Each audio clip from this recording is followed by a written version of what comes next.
গোপু সোনা, হ্যাঁ মা। বেলা হয়ে গেছে, চলো স্নান করবে।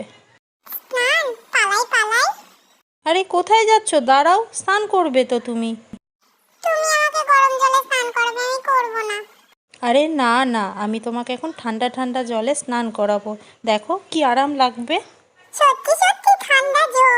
বালগোপালের মূর্তি কোলে করে বেড়ানো, অটোতে বাসে সর্বত্রই মূর্তি নিয়ে চলাফেরা করা, আদর করে গোপু গোপু করে ডাকা, বাড়িতে অনেকগুলো গোপালের মূর্তি রেখে তাদের এক এক নামে ডাকা, কাপড় চোপড় পাল্টানো, খাওয়ানো, গোপালকে কোলে নিয়ে এই মূর্তির নাক টিপে ধরে নদীতে ডুব মারা এবং এই সমস্ত ব্যাপারগুলো ভিডিও করে ফেসবুকে ইউটিউবে পোস্ট করা, এইগুলোকে কৃষ্ণ ভক্তি বলে না, বরং ভণ্ডামি বা ন্যাকামি বলা যেতে পারে। বুড়ো বয়সে পুতুল খেলার ইচ্ছা হলে বাজার থেকে ভালো দেখে সুন্দর একটা বারবি ডল কিনে আনলেই হয়। শুধু শুধু গোপালের মূর্তি দিয়ে কেন পুতুল খেলা?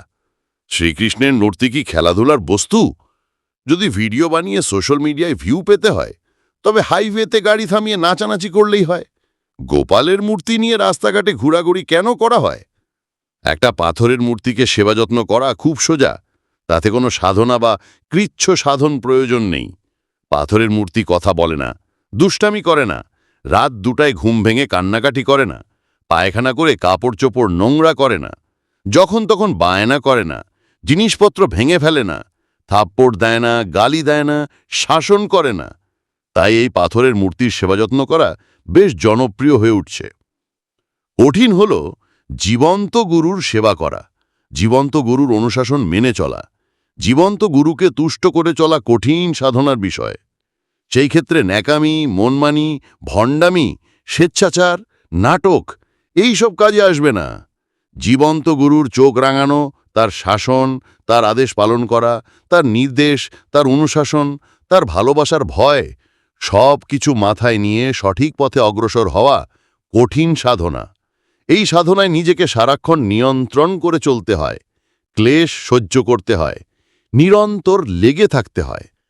শুধু শাস্ত্রের শ্লোক আউড়ে, কাশি ঘণ্টা বাজিয়ে, নৈবেদ্য সাজিয়ে, পাঁঠা বলি দিয়ে বা অনেক টাকা খরচ করে অনুষ্ঠান করে জীবন্ত গুরুর সাধনা হয় না। এই জীবন্ত গুরুর সাধনা করতে হলে প্রয়োজন আত্মসমর্পণ, আত্মনিয়ন্ত্রণ, প্রকৃত ভালোবাসা, অকপটতা, নিষ্ঠা, অনুশীলন। তাই মূর্তির ঠাকুর দেবতার প্রতি শ্রদ্ধাভক্তি সম্পন্ন বহু মানুষ থাকলেও জীবন্ত গুরুর দীক্ষা গ্রহণের কথা বললেই তারা পিছিয়ে পড়ে, এড়িয়ে যায়, ভয় পায় তারা, যদি নিজের কুঅভ্যেস ও স্বেচ্ছাচারী চলনগুলি পরিত্যাগ করতে হয়। বালগোপালের মূর্তিকে নিজের ছেলের মতো সেবাযত্ন করা অত্যন্ত সহজসাধ্য ব্যাপার। ছোট্ট ছোট্ট বাচ্চা মেয়েরা তাদের পুতুলকে নিয়ে যেভাবে খেলাধুলা করে, সেই একই ব্যাপার, একই মানসিকতা। এর সাথে ভক্তি ও নিষ্ঠার সম্পর্ক কতটুকু আছে তাতে প্রশ্নচিহ্ন হয়েছে। কঠিন সাধনা হল নিজের সন্তানকে গোপালের মতো চরিত্র সম্পন্ন করে গড়ে তোলা। কঠিন হল নিজের পেটের সন্তানকে প্রকৃত মানুষ করা, এই সন্তানকে ভগবান শ্রীকৃষ্ণের অনুশাসন পালনে অভ্যস্ত করে তোলা। তার জন্যে প্রয়োজন প্রখর স্বামীনিষ্ঠা, সতীত্ব, সেবাপ্রাণতা, প্রকৃত ভক্তি, আত্মনিয়ন্ত্রণ, অকপটতা, নিষ্ঠা, অনুশীলন। সেখানে নাটকীয়তার সোশ্যাল মিডিয়ার লাইক শেয়ার কাজ হবে না। যদি সত্যিই কোনো নারী শ্রীগোপালকে ভালোবাসে, তবে তার সন্তানও প্রকৃত মানুষ হবে।